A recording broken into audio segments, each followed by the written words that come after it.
MKBHD is one of the world's most famous YouTube personalities and the world's premier tech reviewer. The universal appeal of his content makes him one of the most recognizable people in the space, whether you're chronically online like myself or just someone who wanted to know which smartphone to buy one time, you've probably seen Marques Brownlee's face. And if you'd stop to take a closer look, you might have even asked yourself, what on earth is that jersey he's wearing?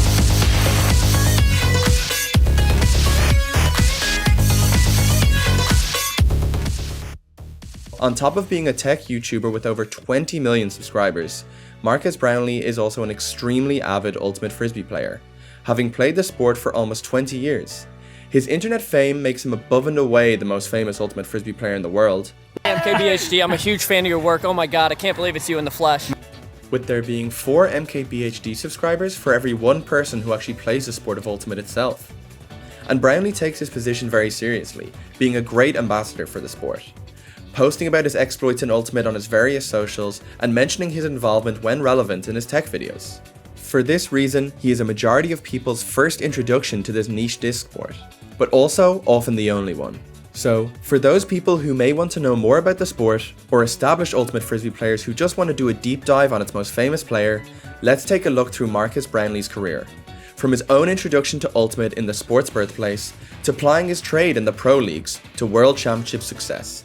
Let's understand where Will Smith's favourite YouTuber fits into the greater Ultimate Frisbee landscape, learning about MKBHD the Frisbee player and the sport as a whole, as we try to ascertain just how good Ultimate's most famous player actually is at the sport. Oh, that's hot. That's hot. It's especially important for us to quantify Brownlee's skill as an Ultimate player, as he is part of a phenomena that has become increasingly more common since the 2010s. When it comes to how famous an athlete is, it is almost always correlated with their skill and success in their field. If we were to graph various sports stars' skill against their fame, we would see a very strong trend that moves up and to the right. The more prolific and successful an athlete becomes in their sport of choice, the more acclaim and notoriety they garner. Across time, there have been some exceptions to this. There have been extremely accomplished stars who have stayed out of the limelight, like Tim Duncan, who, for my money, is the best power forward in the history of basketball, whose reserved personality, both on and off the court, meant he did not see the same limelight as other NBA elites of his era. Or Katie Ledecky, whose dominance over the sport of swimming has not garnered her the same fame as her male counterpart Phelps.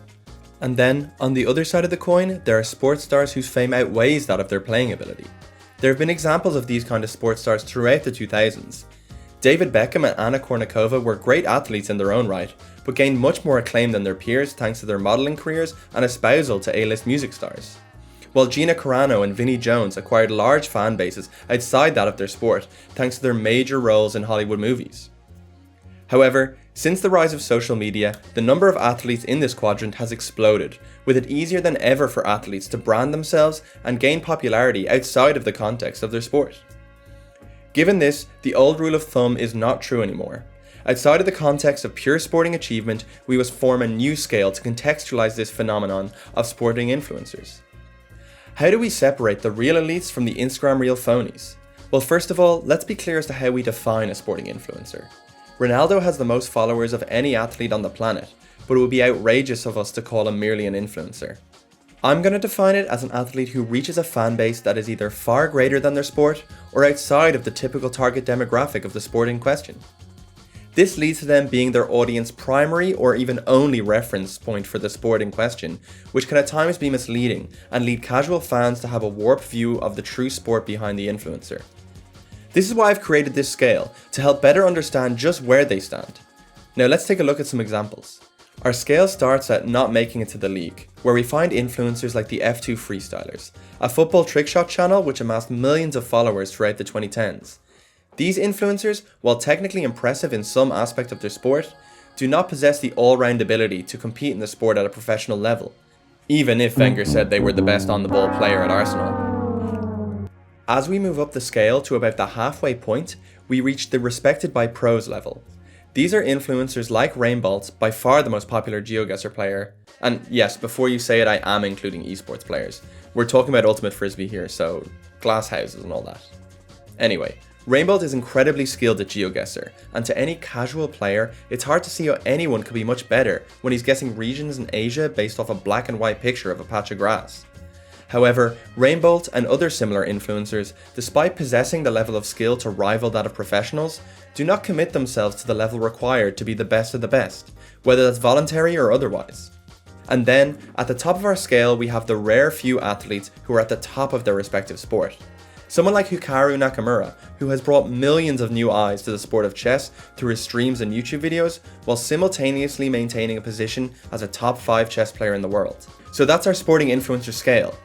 Feel free to use it to classify any sporting influencers you'd like, but for the purposes of this video, we'll be using it to assess where Marques Brownlee has stood along it over the course of his career, starting of course at the very beginning of his Ultimate journey. Marques Brownlee was first introduced to Ultimate in the summer of 2007, a couple of years before his YouTube channel would be created.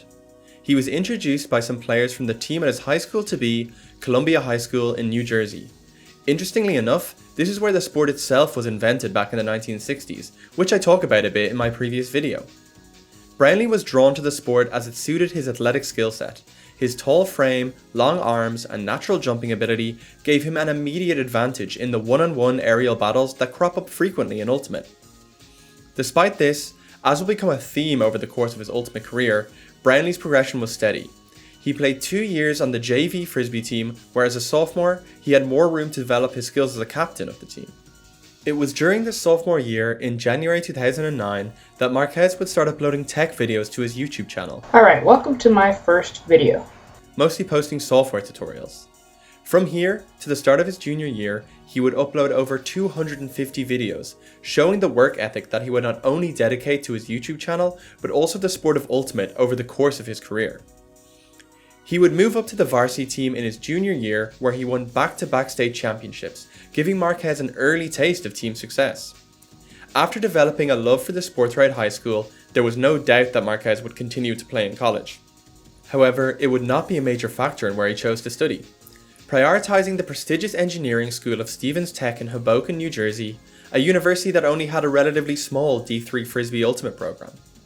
While playing at a smaller D3 college like this would offer Marques fewer resources, less professional training, and a lower overall quality of play, it did offer some upside. This lower overall quality offered Marques a unique level of freedom to hone his all-round game, as his 4 years of high school playing experience led him to instantly be one of the better players on his college team. I got this! Wow! I got this! Ho ho ho. Green Giant! If he had joined a big D1 program, he would have been able to test himself against the best players in the country, but his role would have been limited to what he was already good at. Coming into college as a tall, athletic defender, he would have been pigeonholed into this role, and, while still being very successful, he would not have been afforded the space to grow in other aspects of his game. At Stevens Tech, he got to round out his already elite defensive chops by getting a lot more touches of the disc on offense, honing his throwing and offensive capability in this lower stakes environment. This paid dividends for the now meteoric YouTube star, as he would go on to finish third in the D3 Offensive Player of the Year rankings in 2013. He would get a chance to hone this all-round game on an even bigger stage in 2013, when a fresh new opportunity came along: the prospect of playing Ultimate Frisbee professionally. At the dawn of the 2010s, Ultimate Frisbee started to see significant growth in popularity.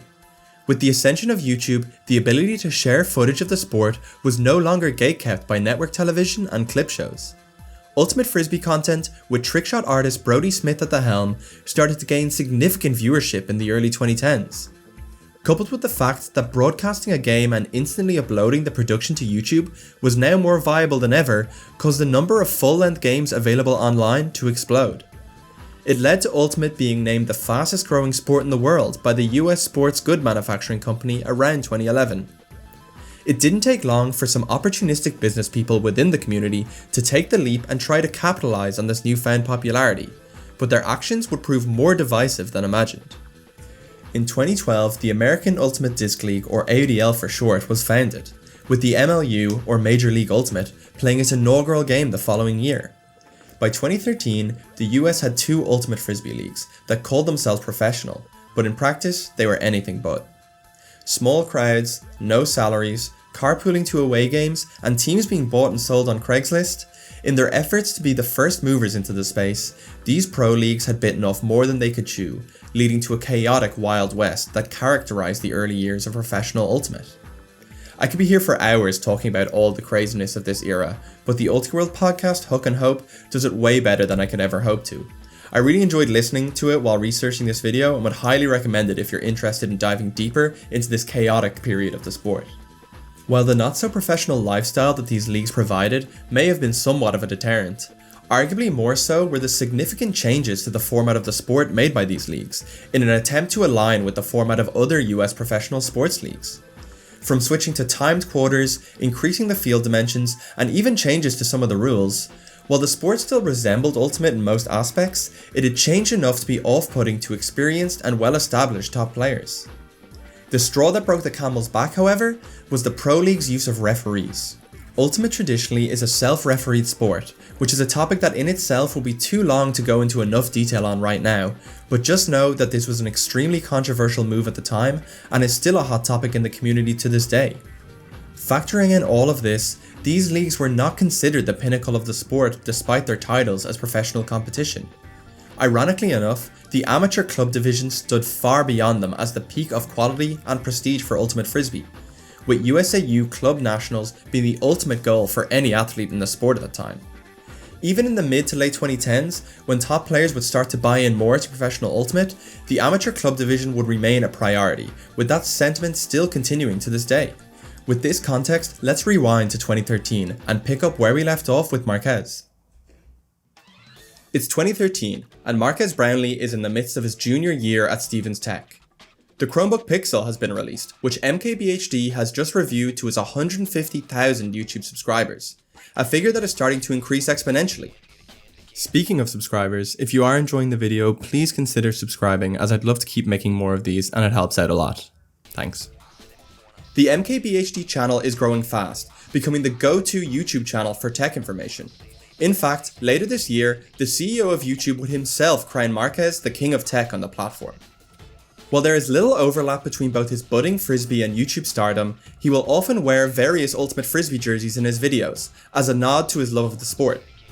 One of these jerseys is that of the Hammerheads, New Jersey's own professional Ultimate Frisbee team, who Marques has signed for the 2013 AUDL season.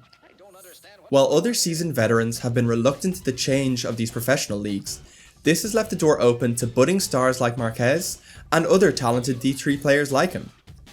In the prestigious US club division, Marques' team has never qualified for the national championship, where the highest level of play can be found. This has made it nearly impossible to gain the valuable experience of competing against the best that is essential for one's development into a top player. However, the Pro Leagues, while not quite at the level of USAU Club Ultimate, provided a significantly better alternative than was ever available before. It provided the opportunity for these budding stars on the fringe of elite competition to make a name for themselves and get valuable reps against some of the best the sport had to offer. And Marques, never one to shy away from innovation or change, embraced this opportunity to the fullest. While the New Jersey Hammerheads would finish this season with the worst record in the league, with the franchise even folding at the end of the season, it would finish with Brownlee as the team's statistical leader and a breakout star in the league, getting the opportunity to be the focal point of a team's offense while playing against the top players from New York, DC and Toronto, which was basically half the Canadian national team at this point. This would be the modus operandum for Marques over the next 5 years, as he continued to play Pro Ultimate across various cities and leagues. While none of the teams he played for in this time ever showed signs of success in their respective leagues, this would give room for Marques' star to grow.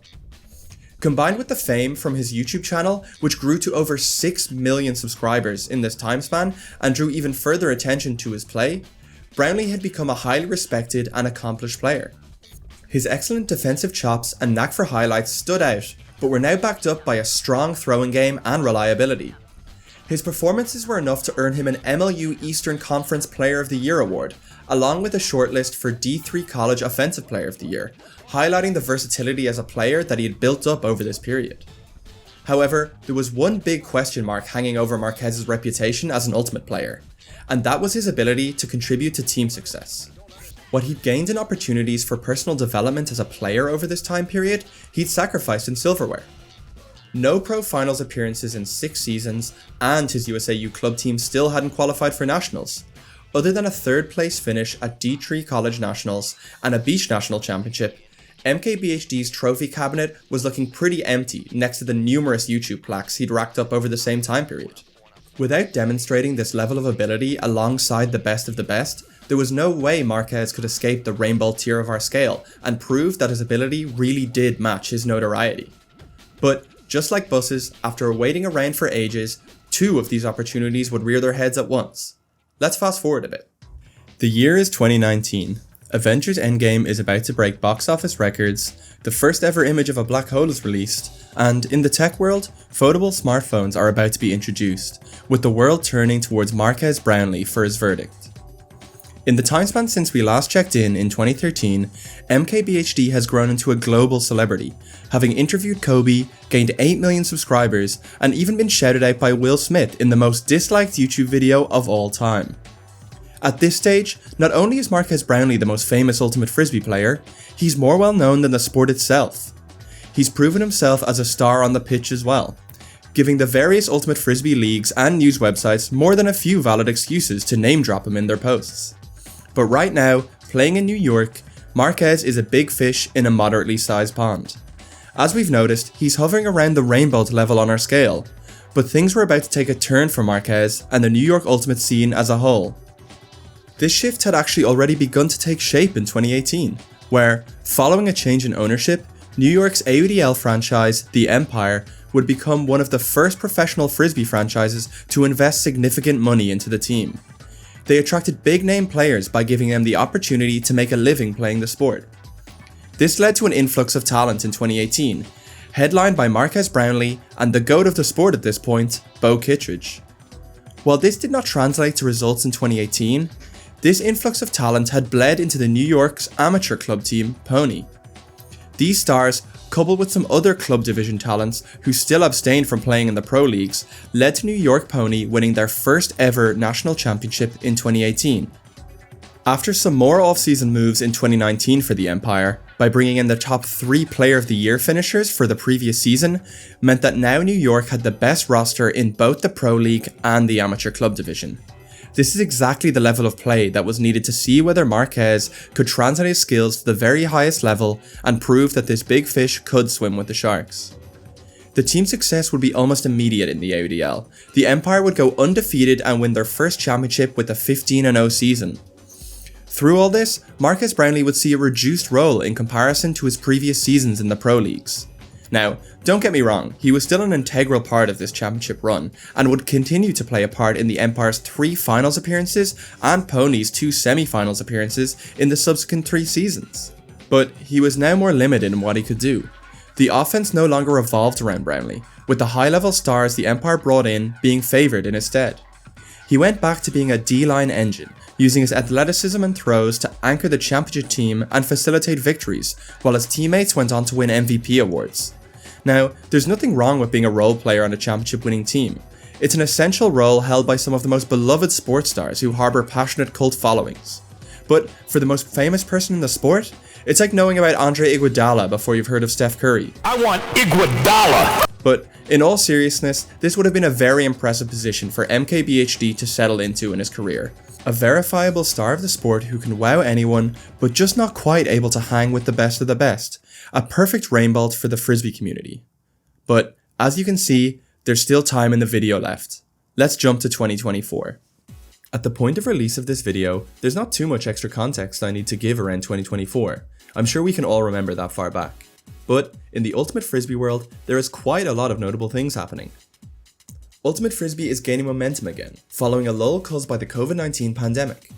The one remaining professional men's league, which is now rebranded from the AUDL to the UFA, is seeing high levels of buy-in, not only from top players in the United States, but also from international talent, as the rest of the world continues to close the skill gap between them and the US. Alongside this, there are also 2 professional women's leagues, which are helping to grow the sport further across the US and worldwide. And speaking of Worldwide Ultimate, in 2024, the first World Championships in 8 years will be held. Remember earlier how I mentioned that the US Club Division was the most prestigious level of the sport?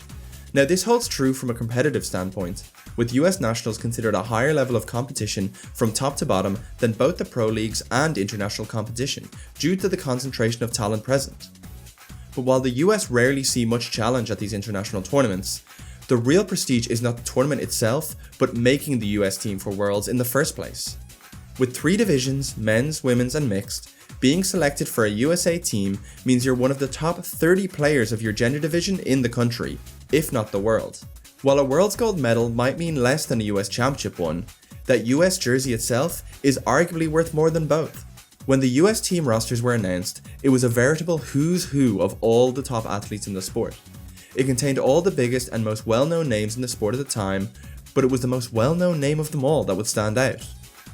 In May of 2024, Marques Brownlee would post to his 6 million Twitter followers that after years of trying out, he had made a US national team, requiring him to take a step back from some of the tech events he would have otherwise been attending. At the time, his inclusion was one of the more surprising on the team sheet. As we discussed earlier, he was an elite player, but had played a more limited role at this level than virtually all of the other players on the roster. But in the season to come, it would become clear just why he had made the team. Over the last 3 seasons playing a defense-focused role for both the New York Empire and Pony, Brownlee had been gradually and quietly improving his game to compete at this highest level, slowly growing into a more integral and trusted role within the team. He would get the chance to show his improvement not only on this international stage, but also on the biggest stage as became an integral part of Pony's offense in the 2024 season, akin to the role he'd played in the mid-2010s, but this time for a club championship finalist. It's important now to discuss just what kind of player Marques Brownlee had become in this latest iteration of his near 2-decade-long Frisbee career, and the key word to describe this was versatility. Mixing his size and natural athleticism with a high level of technique developed over these last years. On defense, he could be trusted to guard any position. His large frame and speed allowed him to guard the fastest and tallest of receivers. But he had now paired this with elite footwork, which, coupled with his large wingspan, allowed him to smother more squirrely players and throwers. Think of him like a Drew Holiday in the NBA, someone who could be trusted to switch onto and limit any position on the court. On offense, he would again show this versatility, again using his size and speed to be an excellent receiver, but his days anchoring the D-line for these elite New York teams had given him the throwing ability and field sense to be trusted to run an offense from the backfield if the situation required it. This versatility is like gold dust to coaches looking to put together an all-star team like that of the US national squad. He could fit into whatever role was required of him in the moment and was the perfect glue for these other stars to work with. This led to Marques having a career year in 2024, being an integral part of the US World Championship mixed team, shown by him taking over to help US score their gold medal winning goal.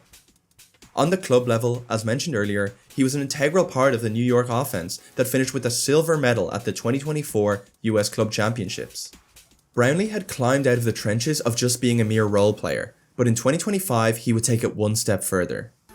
Marques would hit the ground running in 2025, resuming the role he had had previously for Pony as a key offensive cog for them, as they would go on to make yet another semi-final in the illustrious club division. But he would take this offensive output to the pro leagues as well, where he would have comfortably his best season statistically since 2018. At this stage of his career as an elite professional, USA club and international player, surely there's nowhere further for a Frisbee player to push. Well, that would be the case, but for one quad annual event called the World Games. The World Games is a multi-sport competition held every 4 years. Think of it as like the B division of the Olympics, containing a myriad of sports not contained within the Olympic Games themselves, with Ultimate having been a part of the competition since 2001. Given the scale of the Games as a whole, in order to keep the athlete count to a manageable level, the World Games imposes unique limitations on the sport not seen in any other format of the competition. There are more trivial aspects like the games being played to 13 points rather than the traditional 15, but the key factor here is a limit on the teams and players. Only 8 teams can qualify to play in the games, leaving the field open to only the best nations Ultimate has to offer. There's also only one division, that being mixed, and crucially, roster size is limited to 14, whereas in other competitions, squad size is typically up to 24 players. This means that the World Games roster contains only the best 7 male and female matching players that these nations can muster, and in the case of the US, this represents the single most difficult and therefore most illustrious national team to make, with the title of World Games player essentially going hand in hand with future Hall of Famer. Another key aspect of these limited roster sizes is that they incentivize versatility. With only 14 players, there is nowhere to hide, and every player is expected to play essentially every role possible on the pitch. There is little room for specialists. With this in mind, after its famously grueling trial process, the USA World Games team was announced, complete with players who are literally already in the Hall of Fame, and alongside them was Marques Brownlee. This made him one of only 7 male matching players in the entirety of the US to be selected for this team. But unlike in virtually every other international competition, the work for Marques and his compatriots was not done there. The combination of a smaller pool of teams, smaller roster sizes, and the mixed format means that the US is not able to walk over the competition by taking advantage of their depth, which is their biggest differentiator on the world stage.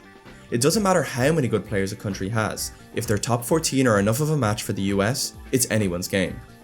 Now, the US are still favourites of course, having won the last 6, but it's rare they've gone undefeated in the competition, having suffered group stage losses in the last 2 iterations of the World Games. This, combined with a few raised eyebrows from the community at some of the team selections, with people questioning the inclusion of Marques and some other veteran players on the team, meant that the players in this World Games team still had everything to prove. A gold medal would not just be a formality for them, it would prove that each of these players, Marques included, were indeed worthy of their selection, and by proxy, being considered as the very top the sport had to offer. The World Games, which was held in Chengdu, China, would once again not be plain sailing for the US, as they found themselves staring down the barrel of another group stage loss at the hands of Germany. Unlike in previous editions however, this World Games team would overcome the deficit to come out of their group unscathed, with Brownlee contributing strongly throughout. They would face no more resistance until the final of the competition, where they would face their neighbours Canada. And this game is one that I cannot do enough justice to myself. If you're new to the sport and curious what it looks like, I implore you to watch this game. If you're a Frisbee nerd and have already seen it, I implore you to watch it again. I will link it in the description of this video because it's in my opinion the best game of Frisbee of all time. In terms of quality of play, stakes, and drama, it ticks all the boxes. But in this masterpiece, the US team were able to clutch out a 1-point victory and justify their selections as the best the US had to offer. With this, Marques Brownlee had written himself into elite company as a World Games gold medal winner. Having just surpassed 20 million subscribers on his YouTube channel, he was still by far the most well-known name in the sport, even in China where the games were held. But now, on the pitch, he truly had the resume to live up to his notoriety. This wasn't just any influencer siphoning away attention from the true hard-working talents in the sport. With the World Games, World Championship, and UFA Championship, alongside numerous clubs finals and semi-finals appearances, Marques had the silverware to back up his fame. He's an excellent ambassador for the sport of Ultimate, having invested an incredibly admirable amount of time and effort into it, improving into one of the sport's best over his long career, all the while being the face of tech on the internet. So just know that the next time he mentions Ultimate Frisbee, or you catch him wearing a jersey in one of his videos, that MKBHD truly is one of the best Ultimate Frisbee has to offer.